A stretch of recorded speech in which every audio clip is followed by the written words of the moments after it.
9 noon on March 2nd, 2011. Welcome. My name is Derek Merriman, and this is Stacy Collett next to me. And is there anyone here for the very first Lunch and Arbor marketing program? Any first timers? All right, thanks for coming, folks. Thanks for coming. Please join our community. As you may know, we meet here every week. Usually it's our great speakers that help bring out new people. So we do meet here every Wednesday, and we have a group on LinkedIn I encourage you to join. And please also find us on Facebook and Twitter. Search for LA2M. For any of you who do location-based check-ins, there is a Foursquare for LA2M. You're welcome to check in there. And please use the hashtag LA2M if you're going to tweet from this event, so we can all track it. Okay, so let me just tell you, the reason that Stacy's up here, Stacy's our treasurer. LA2M is a 501c3 educational nonprofit. We offer free marketing programming every week, and we have a cool website where everything is videotaped and archived online, and also recorded for podcast by Ben Shimolevsky of VC Web Design. So we do archive all the material. We're a completely volunteer organization, and we are considered old school, right? Would you say? Yeah. So Stacy kind of passes the hat. You can really attend LA2M for free if you want. If you want to donate, we suggest $3, and we just pass the hat to cover costs and expenses, and hopefully to fund more cool events that we're planning to do. So, thank you, Stacy from Dollar Bill. Just to give you an idea of format, we have a speaker that talks for approximately 30 minutes. We usually have about 10 minutes for Q&A, and then at 12:45 we go around the room and you get to introduce yourself, which is nice, and basically telling us who you are, your company, and briefly if there's anything you're looking for, like if you're looking to hire, if you're looking for a job, if you got something you need to make happen, let us know. Sound fair? Great. Does anyone have a quick announcement that they need to make to this entire group? Yes, Tammy usually has an announcement. Here she is. Just want to let everyone know that tomorrow is our face-to-face powerful networking, and we're going to be at Sandler Training Center doing the mirror effect, which is really sales training. So if you'd like to come, you can register at womenmakingconnections.com or just show up at Sandler Training tomorrow at 5:30. Thanks. Great. Thank you very much, Tammy. Oh, here we go, one more. Joel Vergen, dishfish.com. This is something that I've been talking about for a while, and we've just launched officially this month. We're signing up businesses and nonprofits to help nonprofits earn money and businesses get more customers from the supporters of the nonprofits. We're signing up this month. We're launching taking pledges and raising money April 1st. So if you've got a business or you've got a nonprofit or you're a consumer, that's everybody in it. Please go to dishfish.com and sign up. Thanks. Thank you. And I'd like to thank Isaac, and Todd's right over here. He's the 90210 quick code text messaging mobile marketing guy, because he sponsored this month, right? So Isaac kicked down $100, great investment. They sponsored the newsletter and help us to offer these programs at no out of pocket cost. So thank you, and thanks to all the other sponsors and the people that sign up in the future. Okay, so without further ado, I'm going to introduce our speaker, and then he also has another component that I will let him introduce. But Chris Kochmanski I've known for a long time. Chris is very involved in the advertising and design community and runs an agency called Design Hub, which I'm sure you've all heard of. And Chris also, well, we know each other from the Marketing Roundtable. He founded the Marketing Roundtable a few years ago, and he does really cool things and great work. So let's give a big round of applause to Chris Kochmanski.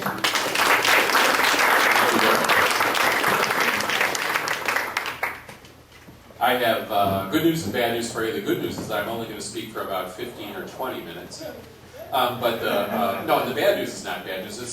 It's just that there's another speaker. It's Scott Morrison here, and I'll introduce him as he goes. I'm going to turn it over to him for a case study at a certain point in this discussion. Also, I want to apologize. I am getting over a cold, so if I sound stuffy or whatever, so be it. And also, now let's get some business out of the way too. How many people here consider themselves business-to-business marketers? They're in that category. Okay, so that's most people. Very good. How many of you people would consider yourselves professional services providers? Yeah, quite a few. So that's probably most of the audience.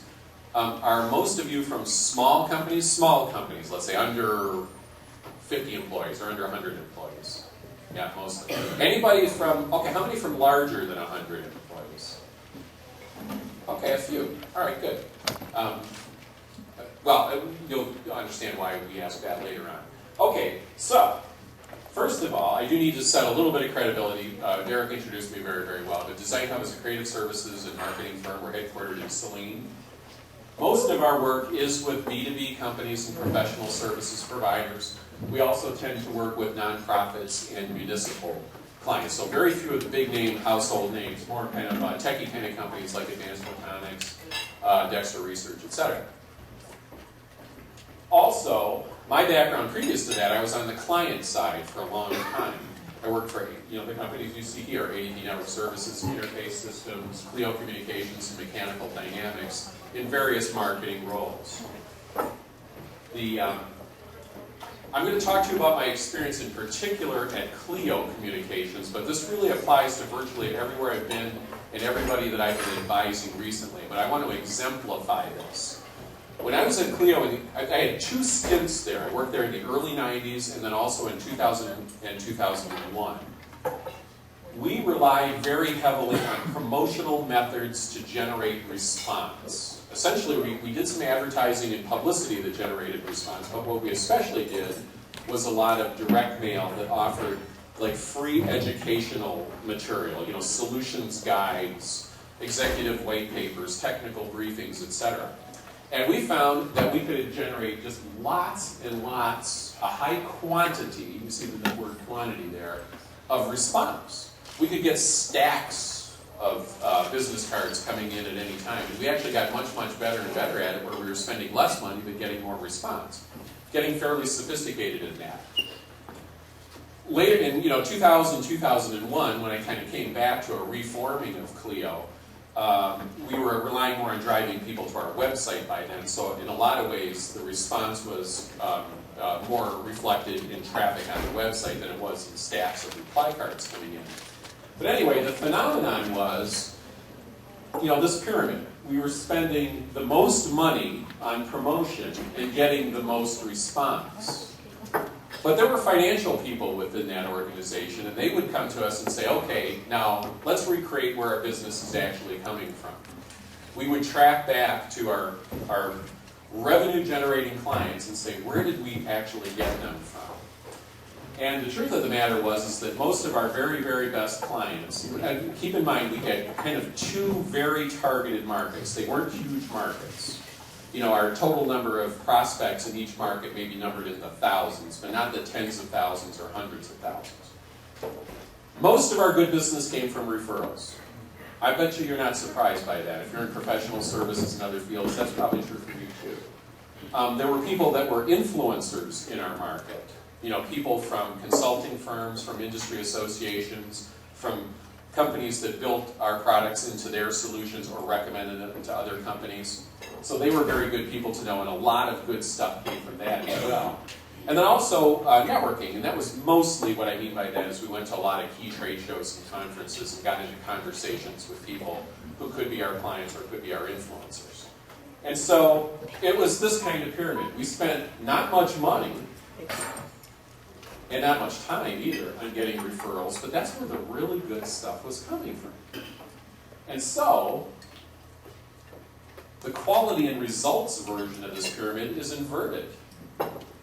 The good stuff, the high quality, and the good results came from referrals. And promotion, as much as we did, and I'm not saying that it was bad. I mean, it was wonderful. We got all this response. We were obviously building awareness in our market, building image, etc. But we couldn't track much stuff to it. And so we finally realized that since we had limited markets, it behooved us to spend more effort on prospecting. Now I want to refer, was anybody at the program that the Ann Arbor Ad Club put on a couple of months ago with a guy named Rob Hyde? He built business for major ad agencies over like a 40-year career. Okay, nobody here. He did a session on how he did that, how he built business for major ad agencies with major companies, with like Ford Motor Company, Procter & Gamble.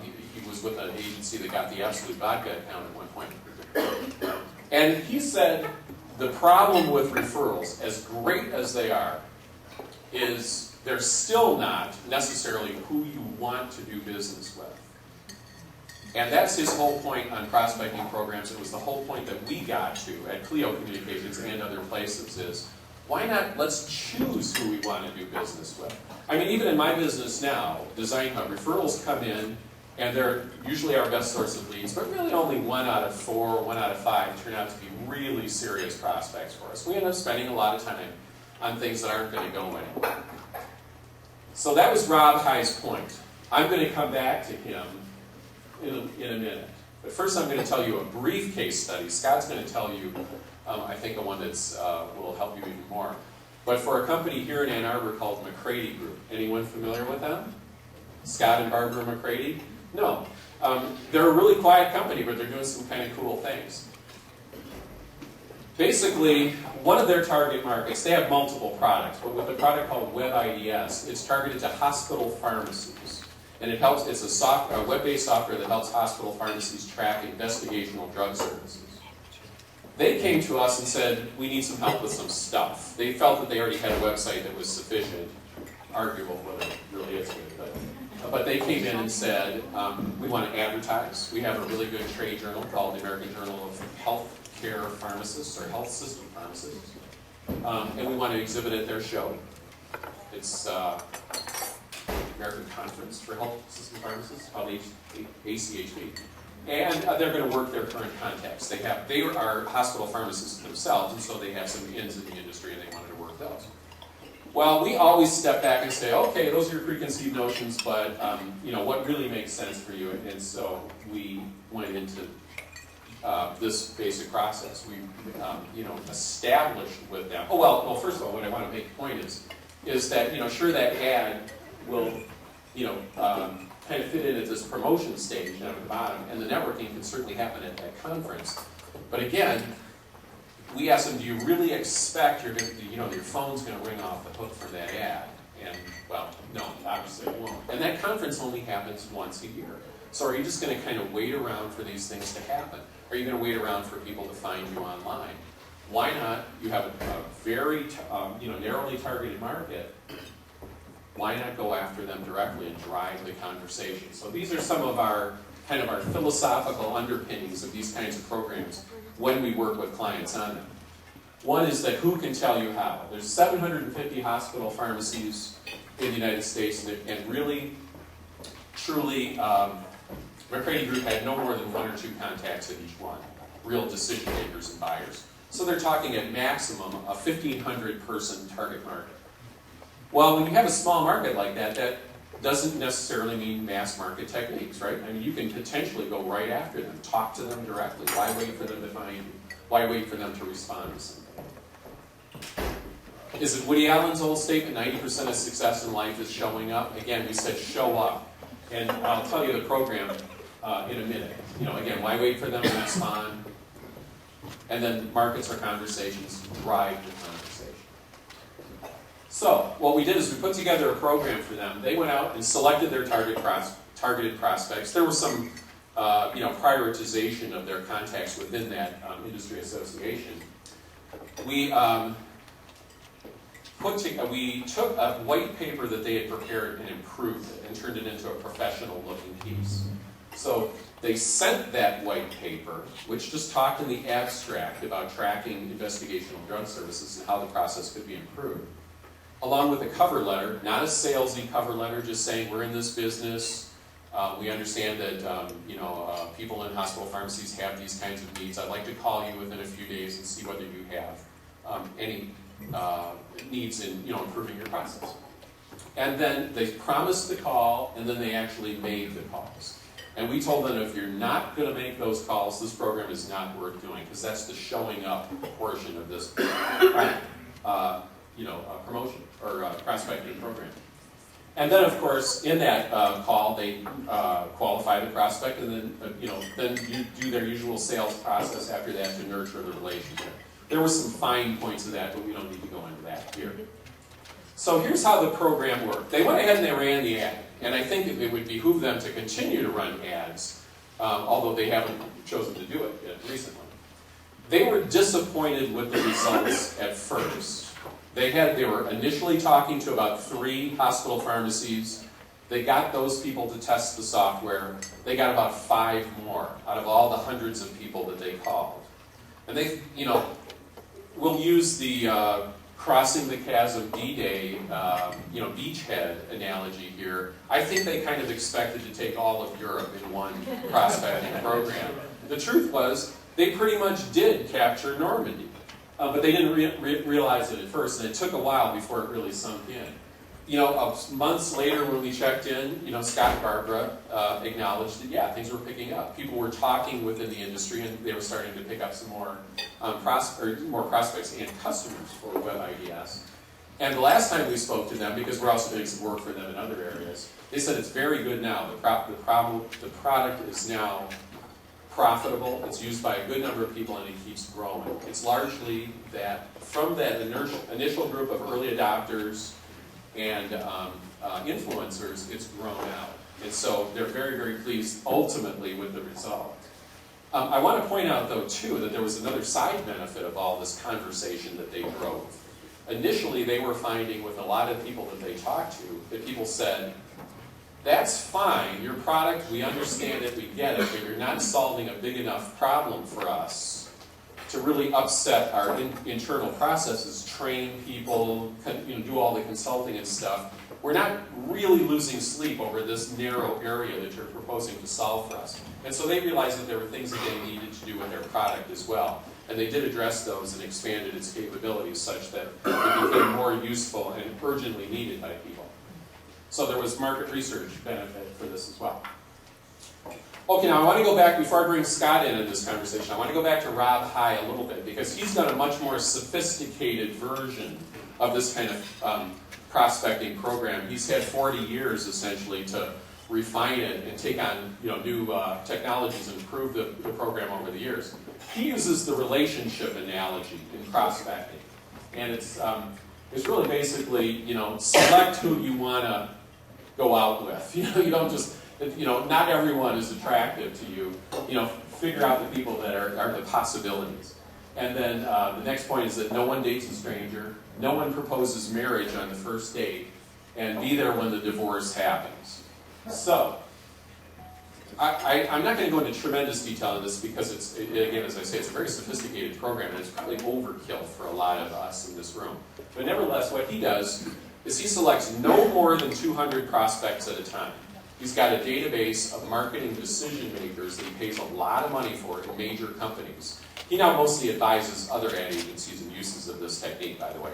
He's got a consulting firm now. And then he identifies the decision makers there. He sends them emails, interesting emails, little snippets of stuff, kind of like results from the latest Nielsen Company survey indicate that, consumers' decisions about which e-reader to read are based on blah, blah, blah, blah. And then he provides a link to some site that has that stuff.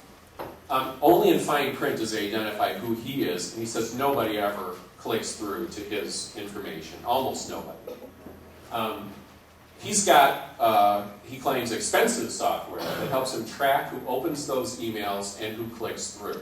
I don't think it's like MailChimp or Constant Contact or anything like that. I think he's had some custom software developed for him. He showed us some screens from it, but honestly, I don't really remember that detail of it. So he does track through who opens them and who clicks through. And when he sees a pattern, when somebody is opening them and clicking through fairly often, he knows that he's no longer a stranger to those people. So he calls them, he sets a date to meet them, he makes it as easy as possible. He typically asks, can I come by toward the end of the day, maybe we can go out and get a quick drink or coffee or whatever. He has that meeting. When he's there, he never pitches his business, he says. He says, they know what I do, I don't have to pitch, they know I'm an ad agency or a creative services company. But what he does is he has this custom video content made for whatever the prospect is. That could be a whole other topic of another seminar here, so I think, or a session, so let's just trust me on that. It's not like it has to be a video, but he's found this work very well. He shows that to him on his laptop, it's really quick. Basically what he tries to do is get people to like him. If they like him, he figures, I think maybe some of you who are in this industry know, people switch their ad agencies and their creative services companies and their marketing suppliers pretty frequently. I think the average tenure of these is something like 3.5 years. So he knows the divorce is going to happen someday. And when the divorce does happen, if they like him, they'll contact him. And he says it often helps him avoid having to pitch or get into a cattle call. Oftentimes the people just want to work with him, and they bring him in, they do the proposals, and off they go. And this has worked really, really well for him over the years. Okay, so now at this point, I'm going to switch it over to Scott Morrison, who's going to tell you a story about what he's done at the company where he is the Vice President of Marketing. Can everyone hear me okay?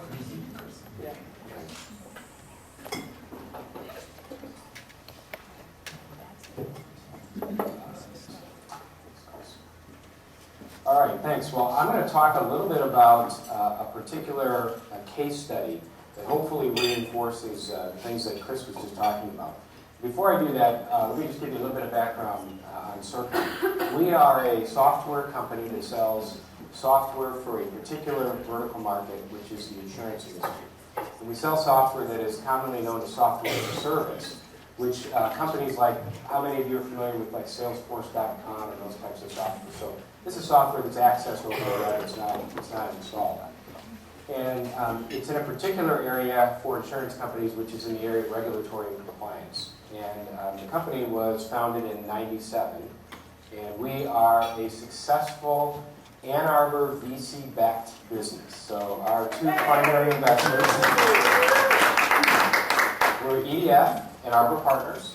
And in fact, Mary Campbell was on our board, Don Walker was on our board, and Rick Snyder was one of our investors. So now he is, of course, governor. And, so we are a successful company. I joined the company actually in 2004.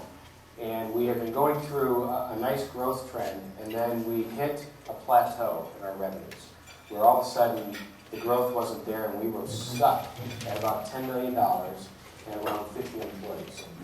And being VC-backed, the VCs wanted to see growth because we were part of a fund, and there's always an exit that's associated with a venture-backed company. And so in order to have an attractive exit, we need to get back on a growth path. So the board replaced the CEO who was the founder, brought in a new CEO by a gentleman by the name of Bob Nero. Some of you may know Bob, he ran Interface Systems, took that company public, and then was acquired by Tumbleweed. Bob became our CEO. Bob was very much a sales and marketing oriented person. And 3 months after Bob joined in late 2003, he hired me, and so I joined March 1st, 2004. And one of the challenges that we had was to get back on the growth path. Well, we did that, and we ended up going from $10 million to just recently we did about $40 million. So we grew the company by about 4x, all organic, not by acquisition. And about 2 years ago, we had an attractive exit for our investors. We were acquired by a company named Vertipore, which is based out of the Seattle area. So we are now part of a company that's over 1,000 people. We still have our office in Okemos, which is where we're headquartered, and we still have the majority of our employees are in the Okemos office. So it was a very, very successful venture, and we had a successful exit for our investors here in Ann Arbor. So I'm going to talk about a case study, and this case study is about a campaign that we ran that was about prospecting. And we were at a point where we needed to get our salespeople in front of the right targets for them in order for them to grow their pipelines. And there were three essential components of this campaign. There was first the phone call. So we had to try to reach and get through to that prospect. Once we reached that prospect, there was an in-person meeting that was involved in this. So we wanted to be able to have that first introduction, that first meeting, which I'll talk about in a few minutes. But it was not a long meeting. It was really designed and sold as a 20-minute meeting. There's reasons why we did that, and I'll talk about that. And then finally, what we were selling as the next step was something that we call triage. It was essentially an assessment that we were going to do for that business, which was going to benchmark them against other companies that were similar to them. And so we were actually offering something of value for them as part of the sales process. So the first thing we did is, we had experimented with emails, we experimented with flat mailers, etc. And we decided what we wanted to do was send something that was dimensional and it was unique. And so we came up with this concept of sending this box. And it was a box that we hoped would be flagged by the admin. Because the person that we really wanted to reach in our calling campaign was the admin. We didn't want to reach the decision maker that we were trying to get to. Because the decision maker would then have an opportunity to qualify us out. And we weren't ready to be qualified out yet, so we wanted to reach the admin. So we set this box, and the reason why we did it is because a box with an unusual thing in it will generally get the attention of the person, and it will generally rise above the clutter. And the whole purpose of the box was to not sell anything.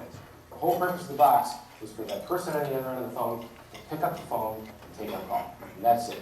And once that person picked up the phone, that box has done its job, because there was nothing about that box that said anything about our product. Right?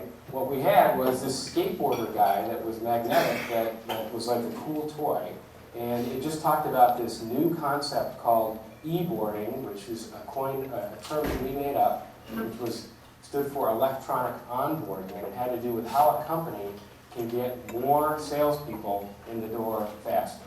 And so that was the concept that we were selling. So we had this skateboarder guy.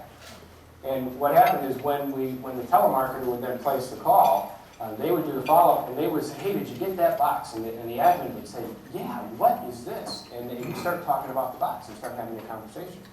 And the telemarketer was not a salesperson, so they weren't even qualified to answer product questions. We didn't want the telemarketer to do that. We also wanted to use a telemarketer because the average number of calls we had to make just to try to get through the voicemails and all that to get there to be able to try to get the appointment was more than what we wanted our high-priced salespeople to be spending their time on. So we used a lower-cost telemarketing, and all that person's job was to get that person on the phone and set up a 20-minute briefing. So that's what we were selling, is that first in-person meeting. So once we got that, and I'll talk about the success that we had in getting those briefings set up. But once we did that, we would have this first meeting. Now, when we went to the first meeting, the salesperson went in there, and they are not selling anything. Because how can they sell something if they don't know what the customer problem is? And they don't have time to understand the customer's problem in 20 minutes. So what we did is we put together a very thought leadership, provoking type of a presentation to talk about a business scenario that particular title might be dealing with in their own business. And we also did something different. We didn't use PowerPoint, right? Because if you walk into a prospect's office and you throw your laptop down and you say, are you ready? We're going for a PowerPoint ride. They're generally, the eyes roll in the back of their head. So this presentation was 12 slides. It was done on the old-fashioned tent, the presentation where you flip it over and you got the same image on the back side and the front side, because the idea was we were having these conversations generally at a round conference table that was in an executive's office or maybe on their desk. So we were not in any kind of a boardroom or a big presentation room where we were going to hook up a laptop. Because remember, we only sold this as a 20-minute meeting. So why would I need a big conference room if you're just going to come talk to me for 20 minutes? So it was meant to be a very intimate conversation. It was meant to be strategic. And all we were selling was the next meeting at that point. So all we wanted to do was try to have that next meeting. And that next meeting was something that we called triage. And so what we said is, we work with hundreds of companies just like yours. And they are facing similar problems. And what we'd like to do is come in, spend a little time with you. We're going to ask you some questions. And then we're going to come back to you a couple weeks later with a report. And it's going to show you 3 things. It's going to show you areas where, here are some easy things that you can do today to improve your situation. And you can do those without even using us. These are things that you should just be doing, right? And so that's interesting because I don't have to pay anything for that, right? You're giving me information that I can use to help my situation, okay?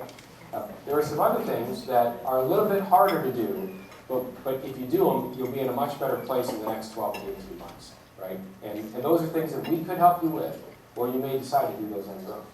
And then there are these other things which, they may look attractive, but boy, our experience is I wouldn't spend a whole lot of time on that because you're going to go down a rat's hole and it's going to be, put those off towards to later. And then we're going to show you how you compare with other companies that are similar to you so that you kind of get a feel. And they all want to know how they compare with their competitors, right?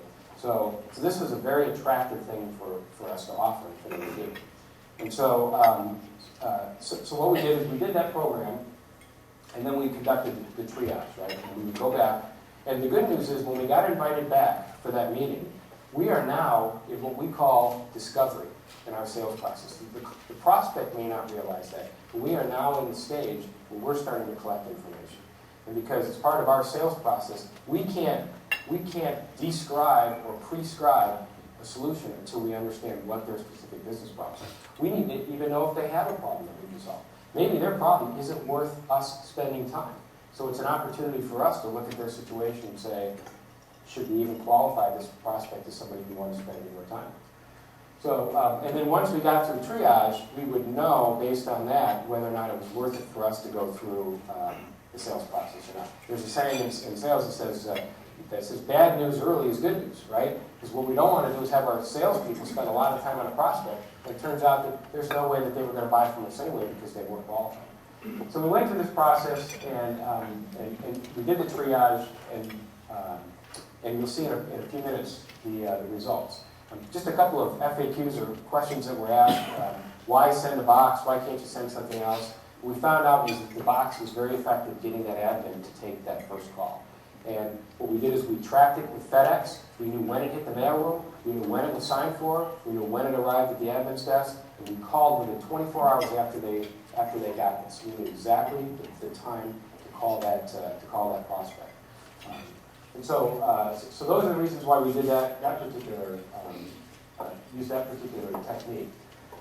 Some other questions, why not have the sales reps do the call again? We didn't want our salespeople spending a lot of valuable time, which that is the most valuable asset that a salesperson has is their time. Just trying to get through voicemails. How long did it take to finally get through and set up this meeting? It was as little as 1 day, and it went out as far as 60 days. So that was kind of the range of what we found it took to set this meeting. We did not have the telemarketer qualify this, right? We knew, as Chris mentioned earlier, usually, especially in a vertical market, you know who your prospects are, you know who you want to sell to, and you generally know the title. So you qualify initially by your list, so you've got to have a very good list. You don't want the telemarketer to do qualification. We qualify as we get into the sales process. But probably the most important thing is we did not confirm the meetings. Once that meeting was set, we showed up. Because if you call 2 or 3 days prior to showing up, all of a sudden that person is going to find an excuse to cancel that meeting. And so we never called to confirm those meetings. And there was a couple times we showed up and they weren't ready for us. And guess what? They either got ready or they referred us to somebody else. I think we had about a 90% rate of being able to still go through and have that meeting. So it was worth it. Now, we also had our salespeople try to schedule other meetings with clients in the area so that we didn't fly, out to Kansas City or something like that just for one meeting and then got canceled. So we tried to be smart about how we did this. So what are the results? Again, to Chris's point, we didn't have a big list, right? This was under 200, so I think that was your number that you used, was 200 companies. So there's 135 companies that we said we wanted to go after. So 61%, or 82 of those that we contacted, took a meeting with us. So these are putting salespeople on planes or in cars and sent them out, and they had that first briefing. So it's a great response rate of 61%. Of those people, we had 38 people, or 46%, go to the next step and actually go through what we call the triage or the assessment process with us. We had 24 qualified new opportunities that got in the pipeline, and we closed 12 of those deals. Now, those 12 deals that we closed represent $2 million in revenue annually. So because we're a SaaS business, that's recurring revenue that comes in year after year. So while that may not sound like a lot of deals, that's $2 million on a $40,000 investment plus the travel expenses, and now is recurring over year after year. So we found this to be a fairly effective program. It was a little unusual, and there were some things that were not natural. So like not calling and verifying those meetings, not trying to sell our product as soon as we get in the door, because we've got that person that we have just been dying to get in front of. And our salespeople want to tell the story. They want to tell how great our products are and what a solution we have. And again, the only person that can call it a solution is the customer, right?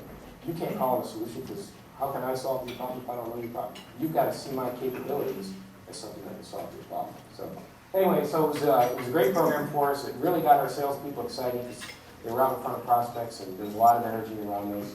And that was it. Okay. Question? I have a couple of closing remarks. Is that okay, or do I have enough time? Just turn the mic and then Okay. There'll be questions, Chris, if you want. I'll skip one here. Yeah. Oh, I didn't mean to step on your claws.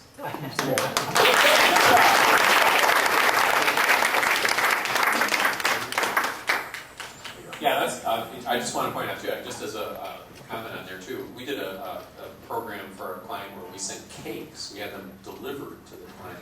And they got 30 out of 30 meetings. Now, that's almost unbelievable, but that's partly because they were going after some low-hanging fruit, people that they did have reason to believe they could get in the door. But still, it was amazingly successful. I want to make just one other little quick point about the crossing the chasm idea. You know, Scott McCready never even thought that he was practicing the crossing the chasm idea of establishing the beachhead and moving up, you know, and fanning out from the innovators up all the way to the majority of users.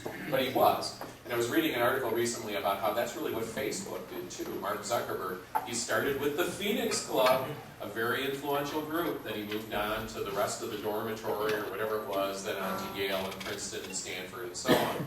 So these things happen even when people are not consciously thinking of it. Now I want to make another point here too, is that I'm not implying that prospecting is the only thing you need to do.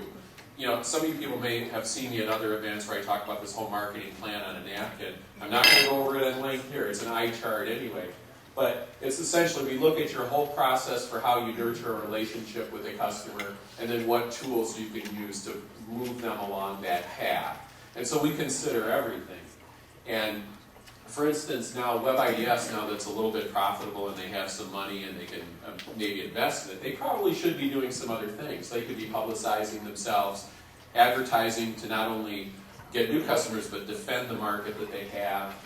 They could certainly stand for a search-optimized website because they're missing that opportunity almost completely. Their website is just rudimentary. They can now also potentially be using social media as well.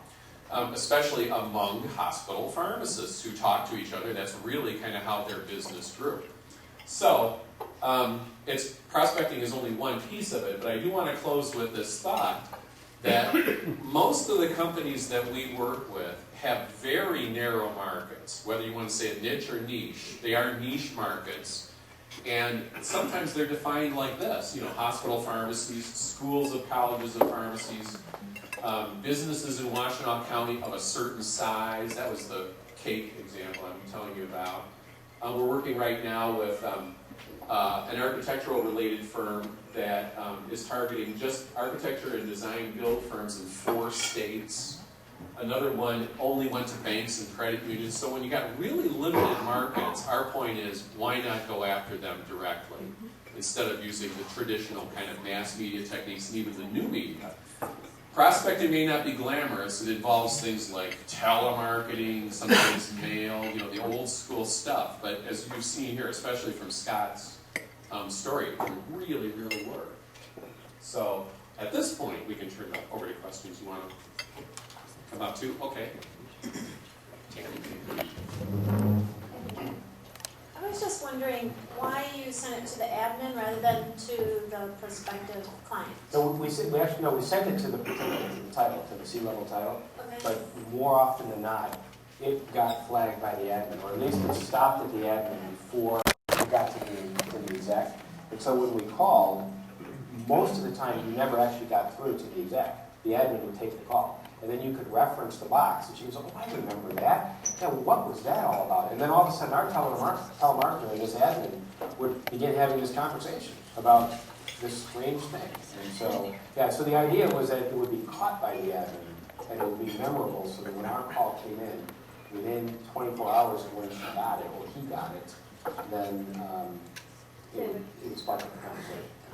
Yeah. Somewhat related to that too, I'm going to go back to Rob High for a second. You know, I was steeped in a process called solution selling. You know, got trained in it a couple of times, ultimately became an instructor in it for a short time. And then I was taught you sell as high within the organization as possible. Rob High believes that's not true. He said you find the champion no matter what level they're at. Probably not the janitor, but you know, he would send to anybody who was a marketing decision maker within those organizations. Sometimes he would get in the middle, sometimes he would get in pretty high. But if you go right to the top, you're going to get shut down really, really quickly in many cases. So in the real world, sometimes maybe the old solution selling approach is not the best. Okay, and yeah. Would you send your cakes to the C-level or admin? No, they were high-level, C-level. They were small businesses in Washtenaw County. It was for Bank of Washtenaw, which really doesn't exist anymore. It was acquired by Community Bank of Dearborn and then became part of Fidelity Bank. But, you know, they sent that at a high level. The owners of the business, they were mostly smaller businesses, smaller but still well-established businesses. And the big success story there was, a couple of you have probably heard this, but they sent one to a business in Ypsilanti on a Friday afternoon. It turned out the boss was on vacation that day. He showed up on Monday morning, the cake was eaten, it was just crumbs in the box, with a note from his staff saying, sorry, we ate the cake. So he got in touch with the bank and said, come on over here and bring another cake. And that initiated the conversation, and it turned out into the bank's biggest commercial loan that they ever did. It resulted from that call. So, any other questions? Hey Chris, I have a funny story about that. We did another campaign several years ago at a different company. You always have to make sure that what you're sending isn't going to offend someone, right? So here's a story of one that didn't work. We sent trash cans out. Oh, no. Little trash cans that had a letter that was crumpled up that had to do with, well, I know this is where these letters usually end up, so I took the trouble of putting it in the trash can for you already, right? Went over great, except one place, New York City. You know why I didn't go over in New York City? During the trash strike. Not for yeah, timing is everything. So you have to be careful what you send and when you send it. So. Okay, any other questions? Probably eager to go on to your other stuff. Okay, well that's it. Thank you very much.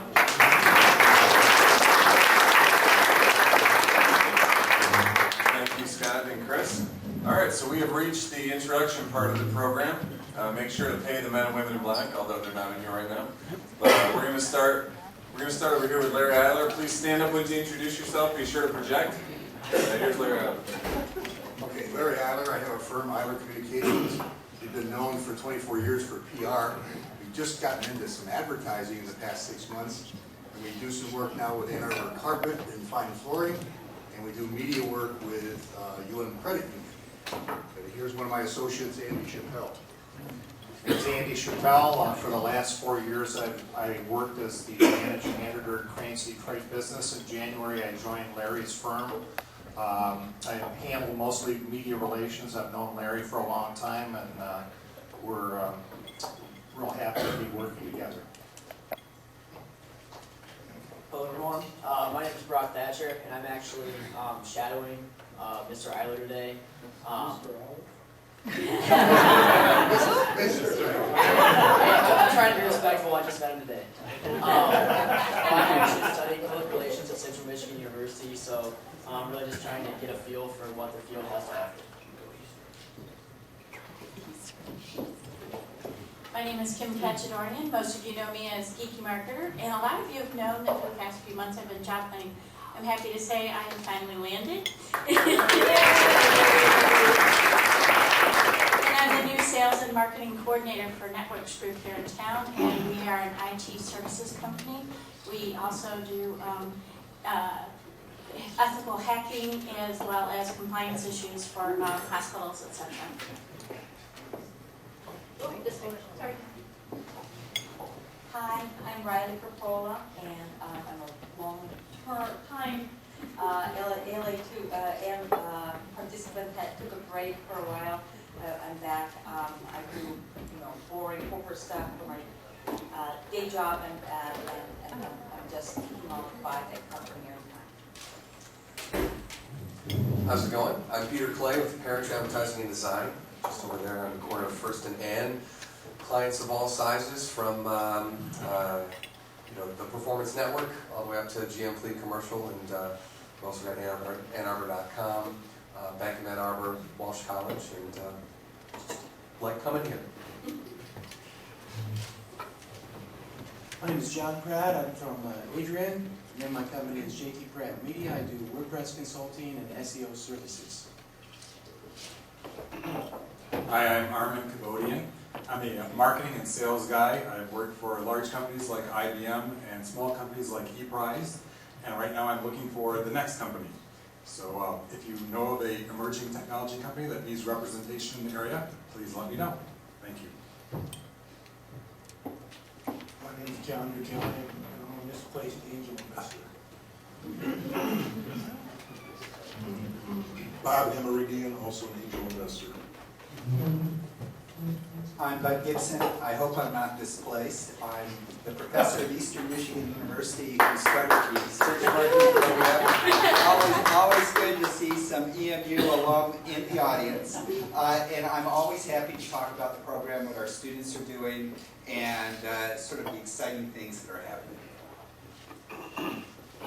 Hi everyone, my name is Lucky Lynn. I'm from Mandy and Pandy, and we have our fundraising apparatus up and running, so look to see some money coming out, and we'll sponsor this in the next 100 days.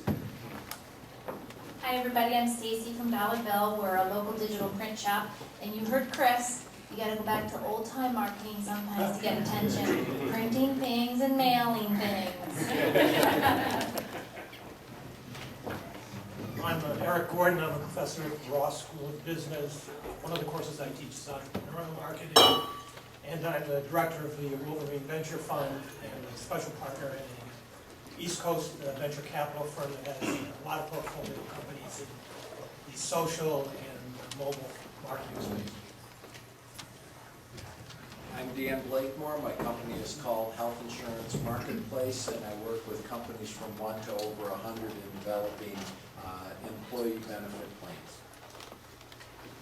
Hi everybody, Dave Cam. I'm principal of IB Marketing Consulting Services, and I focus almost exclusively on technology and B2B firms, usually small and mid-sized companies. Hello, my name is Pat Gage from Phoenix Media Group. We increase businesses' credibility, visibility, and profitability. We do social media marketing. I'm also holding next Saturday an all-day Facebook training workshop that teaches you how to market your business on Facebook. So we do a lot of social media marketing using video and new technologies. Hello, I'm Brian Hiskiner from 2020 Communications. We do wireless and terrestrial voice and data solutions for business and residential. Hi, I'm Short. My name is Dave Murray. I'm with Good Stuff Studios, which is a graphic design firm here in Ann Arbor. I brought my portfolio. If anybody wants to check it out after the meeting's over, after everybody's asked questions, go ahead. I'm goofy, so I won't bore you. Thanks.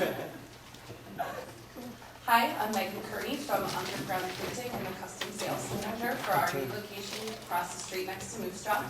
I actually brought some information. We have an awesome St. Patty's Day special going on right now, so if you're interested, come see me. We'll talk. Hi everyone, I'm Megan Crosby from Charles Reinhardt Company. We are celebrating 40 years in business. But I wanted to talk to you about the Women's Exchange of Washtenaw May Forum that's coming up. Save the date for Friday, May 20th. I have extra bookmarks if you need more information. Hi, I'm Kyle Stoof with the Whole Brain Group. We do WordPress web design, SEO, and we also do mobile app design, things like that. But today I'm here to talk about the Chevy South by Southwest Road Trip Challenge. I will be on one of the teams representing Detroit, Team Motown. We're going to be competing against 10 other teams nationally, heading down to the South by Southwest Interactive Conference. You'll be able to follow us on Twitter, Facebook, our blog, Flickr, YouTube, wherever you'd like to. You can probably get in touch with us and see what we're doing. We leave on Tuesday. If you want to hear anything about it, get any more information, if you're interested in sponsoring our team at all, you can do that as well. But follow us. You can see the hashtag. It's hashtag MotownSXSW. Woo, Team Kyle! I'm Ross Johnson. I'm with a company called 3.7 Designs, which is a local web design firm. And I actually just signed a book deal to write a book about web design, and I'm looking for anybody who's been through this process before and can give me some tips on working with publishers and how to plan out chapters and stuff like that, because definitely not my first, I'll talk to you, thanks.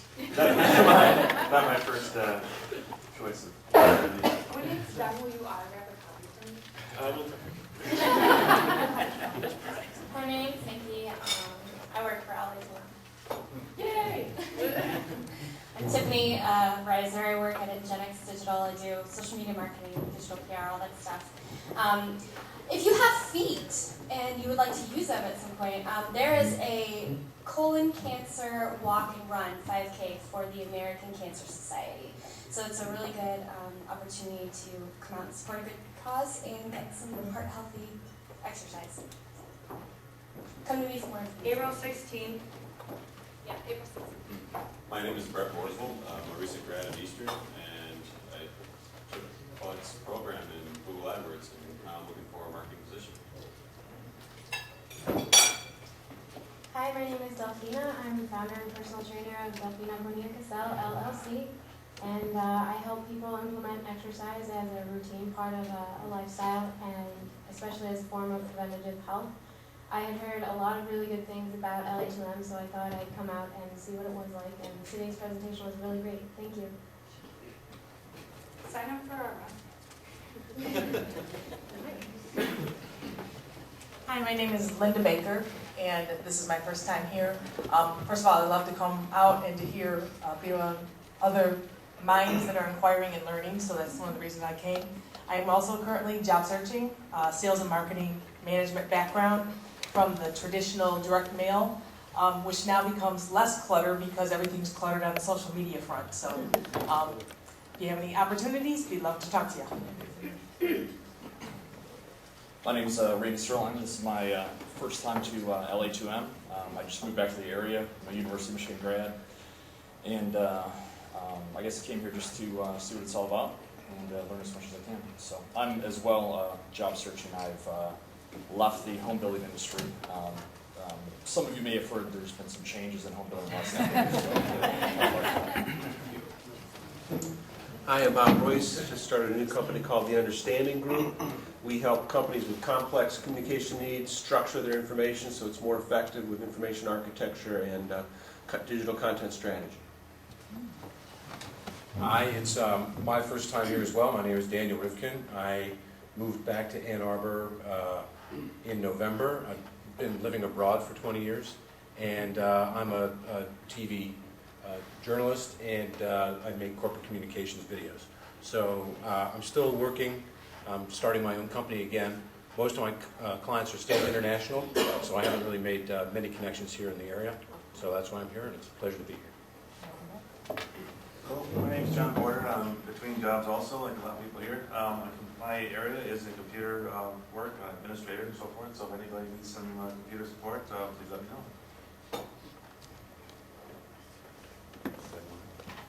Hi, my name is Debbie Marion. I am a longtime Ann Arbor writer, and sometimes you don't need a big box to get past the gatekeepers. Sometimes you just need the right words said the right way. I'm on the web at debbiemarion.com and essaycoaching.com, and if you're thinking about maybe writing something that you might want to get published, that might want to go out on the web and get a lot of hits, I'm teaching a class, Rec Ed, September 26th. It's called Write Locally, Get Published Globally, and come talk to me. I have some handouts.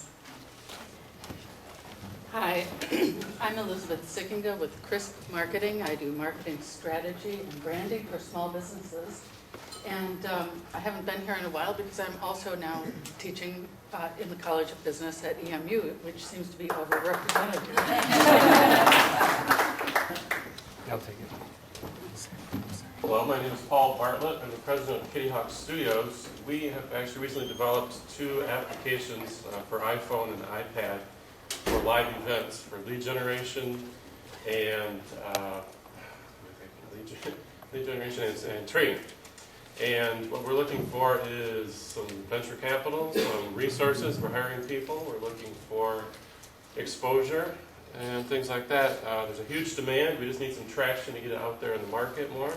So we have been selling it to clients. And as far as I know, we are the only developer in Michigan that actually has a high-level relationship with Apple and Adobe, because as you know, they really don't talk to each other all that much. They're not happy with each other. And in fact, a little teaser for you, if it was an hour later, I could be showing you an iPad 2 right now. But I can't. So that's where we are. Thanks. Hi, I'm Mike Hensel with InMotion Studios. We make promotional videos and sales videos for mid-sized to large companies. If you know anybody that wants to do something like that, let me know. Thank you.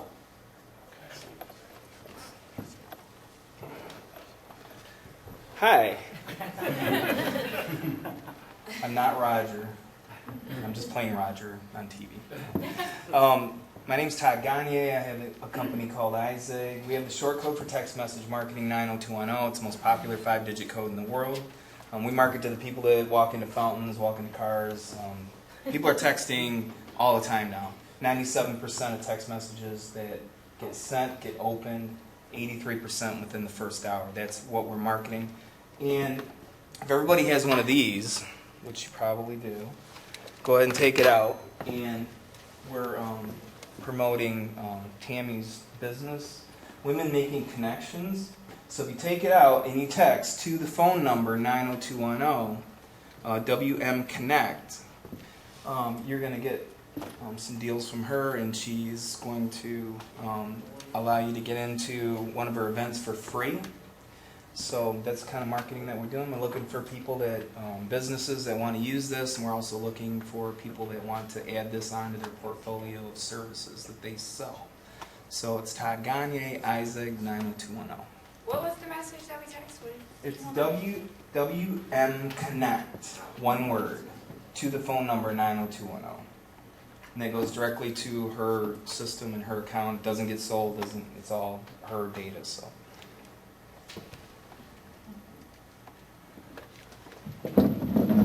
Hi, I'm Diane Sheldon-Koo. I have a company called WSI Marketing for Results. I help businesses with their sales and marketing, and actually one of my clients is Carol at Encore, and she'll tell you more about that, but I'm actually helping her with her sales.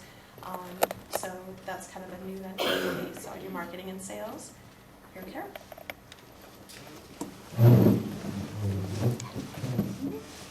Hello everybody, I'm Carol Cam, and my company is Encore Asset Recovery and Online Resale. We do professional eBay consignment resale for businesses, individuals, and fundraising for nonprofits. And thrilled to be working with Diane. She's really a smart cookie. If you haven't talked to her about your online marketing, you should. We're going to be at the B2B Expo at Washtenaw next week.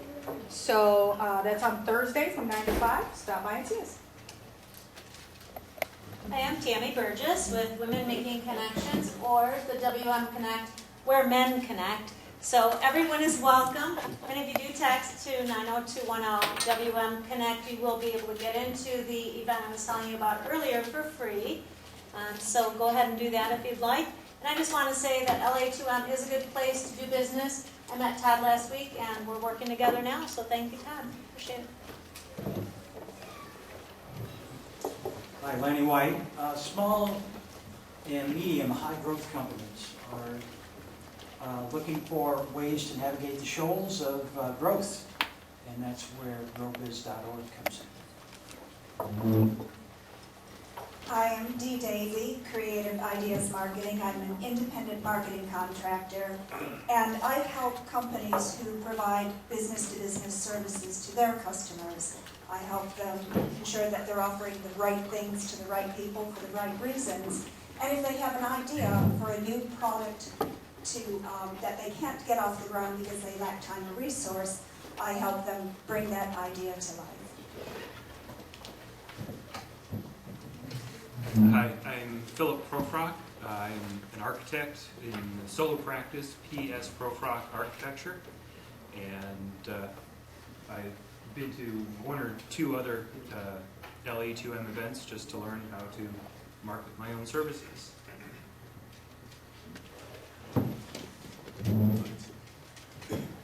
Hi, I'm Steve Krognes. I know some of the people in this room, and working with Joel on Dish Fish right now, and it's nice to be here. I'm Joel Bergen again with Dish Fish. So anyway, what we do is we use mobile coupons and mobile business cards like on smartphones as opposed to text messaging, which is a great idea that Todd and I are already talking about working together. But what we're doing is we're raising funds for nonprofit organizations through the use of mobile coupons that bring businesses, that bring people to businesses. And gosh, these things are annoying. But if you sign up, you can get a mobile business card for free. And do us a favor, tell us who your favorite charity is in Washtenaw County. And that's one of the first fields we ask you to fill in. Just do that, we'll contact them, we'll see if we can raise money for them. Thanks. Hi, my name is Mark Reynolds, and I'm always looking for the next smartest marketing idea, and I think I found one. So I went to a meeting with Todd and Tammy last week, and I'm going to help out with the IZIG program. If you didn't get a little flyer on this, it's up here, come see me. And my other part of the message was I was going to say I am connecting to Tammy, who's connecting with women making connection. That was a lot. That was a good tongue twister. Well, I lost my name tag, so I must be the man with no name. Right here, Chris. Oh! It's stuck to the table. I'm Carter Ferlin from Prince Studios, and I'm a commercial realtor and commercial photographer. Yes, thanks for taking pictures, Carter. And thanks everyone for coming. My name is Derek Maribon, CEO of Ingenix Digital Marketing. And glad to be here. We help companies with websites, digital marketing plans, mobile applications. And next week, we have an exciting speaker. It's actually a follow-up. I don't know if any of you saw Tom Crawford's talk on presenting last week. So this is Gordon Kangas from Fluent Presentations, who has a different take on it, but I think you're going to learn a lot about how to give great, impactful presentations next week. And before we finish, let's give one big round of applause to Chris and Scott.